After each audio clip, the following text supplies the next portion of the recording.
Okay, welcome back to my tutorial series. So I'm going to cover adventures today and clubs. So I got this Former one, I'm almost done with it. And when you mine Former I'll finish it. I'll get XP equal to like 10 times the dungeon XP of this world. I'm currently at Uber 9. So I got like 61.2k XP. And like I said in the last video, agency quests are good for XP. But for the real content of this video, I'm going to go over clubs and their quests. So I will be back with that. Alright, here I am in my club world. So, a lot of club worlds will have various spawns and things. I might show some of the ones I'm in. But the main point of the club is to have like a community and a place to build. It's like guild and other games. But another thing too is quests. So if I open the map, you can see I've got the Rally of Heroes north and the Club at Union south of the club spawn. And so you get quests at the Rally of Heroes up here, which, the placement will vary based on the club. But you go over here, if you have the permissions, you can summon an NPC when this spot is empty. You just click E and then magic happens and boom, a guy appears out of nowhere. And you click, settings, P for the club UI and settings, then adventures for the current quests. And so it doesn't tell you what they give, but you should just know, like, this guy's obviously Candoria because he looks like a lollipop. This guy's Dragonfire Peaks because, he's a dragon, and so on. And these models are actually be used for the agency adventures, so you can just know based on the biome they're in. But they will give Adventurine, not XP. They will give Club XP though, but not like character XP. But the main thing is the Adventurine you get, because if you see my Club's UI, or my Quest UI I mean, click I for that, remember. I've got these club quests, you can carry 5 at once. And so each one will give like 150 Adventurine, and it varies based on the rarity of the NPC you get it from. So I've currently got like 5, so I'm going to have to go do those. But to claim one, all you do is just, I'll get rid of this one. Like, say I have an empty slot, I just go up, I click E, and then I just claim it. I'm gonna get this one though, because it gives 200.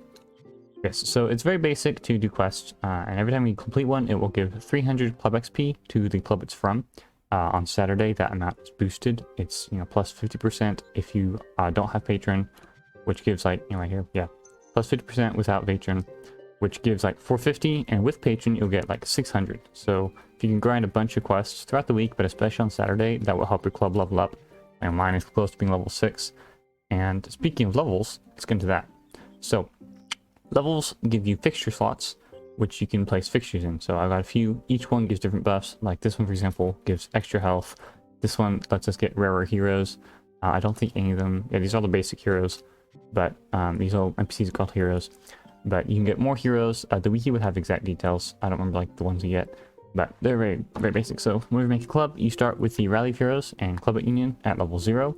And so you will have 3 rally slots, 3 rally slots, and then you can hold, I believe, 5,000 clubits max. I'll have to check that. And then each upgrade increases you might have. So at tier 3, you can hold unlimited. At tier 2, you can hold 9,000. And these little blue coins are clubits. So, anybody who has the permissions can place a fixture as long as the slot is unlocked, which I'm not going to do because that's going to charge us clubits. But you just drag it to the slot and then you're done. It's very easy. And you can place down the world. I have them placed like down there. They look pretty cool. So some clubs will try to design like a big area around the fixtures because they do look nice. But it's not really required to see them. As long as they're just in the world, it's fine. So every week it will cost rent. So yes, you can also enable autopay if you have the, I think, manage fixtures permission. Anybody can enable autopay. And every Monday rent is due. So each clubit you might notice has a rent cost. So this one costs 500 clubits every week. And if you don't pay rent, you don't get the effect for it. So my club is like about 1,000 clubits a week for rent. And of course, if it's not paid, then it just kind of sits there and waits till it can be paid. And then it will pay it and give you the buffs. But you don't have to pay rent if you don't want the buffs. But you should if you do. Yeah, so you can hover over this active benefits. I do have a UI mod, but this basic UI is still the same design. It's just like, this is a dark one. But you hover over active benefits and that will show you what's there. So like my club, for example, gives 4 rally points, infinite clubit storage, plus 25% bonus health, 2% crit hit, 25 crit damage, so on. So that's good. I like this over here. This club I'm in gives way more. It's like a lot more. But this is a maxed out club. Like every maxed out club will have the same amount of effects. They might vary based on the fixtures they have. Like I think another one might have a different fixture. But yeah, like most clubs I notice most clubs get these same few buffs. Like especially the Traveling Club Merchant is good. And then like, yeah, see this one doesn't have the Mount Menagerie like the other one did. But you can just get various things. So, oh, that's nice. Yes, so that's a basic rundown of clubs and fixtures. It's not a very complicated system, but the game doesn't really explain it very well. So that's why I wanted to make this tutorial video. But yes, just, do quests, you'll get XP, and you'll get Adventurine. Actually, wait, I didn't go into what Adventurine can be used for. Almost forgot. But yes, you'll get Adventurine and Club XP. That big dragon one is over there. Looks really cool. Yeah, a lot of the fixtures do look very cool. I like the models for them, they're nice. You can view all of them on the wiki. But yes, we go to the Club Union. This is where you can make clubbits. So there's a minting machine right here. 10 Adventurine makes 1 clubbit, and I can make like 500 right now. Then I can donate them right here. So I'm not going to make them here. Also, this is where you buy fixtures from. It's kind of odd. You have to like go to talk to the NPC, buy it, and then place it in the world. It's a bit weird, but not a huge deal. Yeah, so Traveling Club Merchant. I can buy him. And so now my club owns that fixture. Where is it? Right here. So I can, it's tier 3 for some reason. It's supposed to be tier 1, so I'm not quite sure what's up with that. But I can just place over here when I get the slot. So that's what I'm going to do. And if I level up today before this video is done, I will show it to you. But yes, so now let's go to a higher tier club and see what that looks like. So I'll go to my Rose Club. It's very nice. Because the Traveling Merchant is nice, I'm going to go into that. But the main use of Adventurine is buying clubbits to donate to your clubs, as well as buying mastery items, which you can get from the NPC in the hub. I think it's like, I want to say southwest of hub spawn. It's like the top left area. Yeah, right here. This club's cool. So like, see there, Rally is max level, has 5 slots on it, and they play some things. And so you can actually carry quests from multiple clubs. Like it's just 5 max. The club it's from doesn't matter, but very nice. The club merchant here though, this is very nice because every day you'll get daily clubbits. So tier 1 is 100, tier 2 is 200, tier 3 is 300, and that's good. Then you have this grand clubbit mint machine when the Traveling Merchant is tier 3.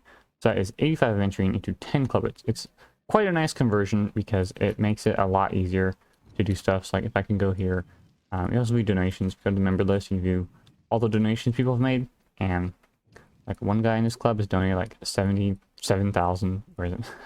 Yeah, 75k. It's insane. Yeah, right here, merchant. So his stock changes based on the level he's at. He just adds more items each time. You can look at the wiki for the exact list, but you can scroll down and buy a bunch of stuff. So he sells these 2, I believe these are both stellar auras, some allies, which are very overpriced, and some mounts, which are also overpriced, as well as these styles. So it's good for mastery, because you can get a good amount of Adventurine every day. Like I've gotten like 2,000 today, and I haven't maxed out my quests. You do adventure rewards, and that prints out the quests, because you do it prints out your max quests. You can do 20 club quests, 20 event agency quests, and 5 Geodean guild quests every day, as well as these 5-star dungeons, which I'll get into in another video. But yes, you can buy these allies. So it is kind of more, I want to say mid or late game, because at first you want to level up your club, but it depends. If you're like in a maxed out club, then ask them and they'll most likely tell you, yeah, we have enough clubbits. Like this club right here has like 200,000, so they have enough clubbits. So I can use my Adventurine for what I want. Yeah, so this, you can buy these dragon fragments, allies, mounts, so on. And that's about it. That's all Adventurine you use for. Like every adventure gives it, I think the tutorials you can use 20 or 30. And you can just use it for fixtures, paying rent, and buying stuff. So quite simple. Very simple system, like I said. The game just doesn't explain it. I think I learned it by reading the patch notes when it first came out, as well as just kind of, trying things out to see if it worked. It's good for this game, just trying stuff out. But yes, that is it for this video on clubs. I might actually go into how to make a club, but maybe not. Yes. Another thing with clubs, you can set permission levels for each island. A club will have multiple islands, so you can do /zone restrict, and it'll print in chat, or actually on the right. There's basic, modify, and expert. So you can just type like expert, or type like officer or basic, for example, and then you can also do nobody. So nobody will be able to build here. I can't like laser it. I can't blow it up. I can't use a Vanguardian's touchdown to blow it up, and so on. So that's useful if you have various islands you want to restrict, like this spawn island, for example. Pretty much every club will restrict their spawn to nobody, so it can't be griefed. I have these couple islands that have a bunch of stuff my club members built that's been restricted, so it can't be destroyed, and so on. But yes, to make a club though, it's quite expensive, and I advise joining one instead. But if you do want to make one, you can go to the builder's workbench here. There's a vault club, which is just storage. Like you can invite people, you just can't do much other than store things. And club cards. So It's pretty expensive, which is why I advise joining a club, and also because just a club role is annoying to deal with and like manage, but you do both. You can be in 5 clubs. You've probably seen it a few times. I'm in 5 clubs. A lot of late game players are, but the primary club will give stats. So like, see, I get stat bonus buffs from my club. But if I set my primary to this club, then I'll get all these stat buffs instead. Yes, it's kind of easy. Like the golden souls and flux, not much flux, but golden souls might take a while.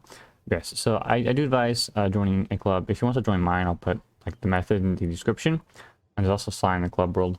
But yes, so you can just join it, make one. You've been 5, so I joined a few for the social aspect.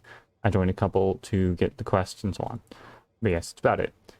Thank you for watching. I hope this helped. The next video will be on, I believe, gems and gear is what I had planned.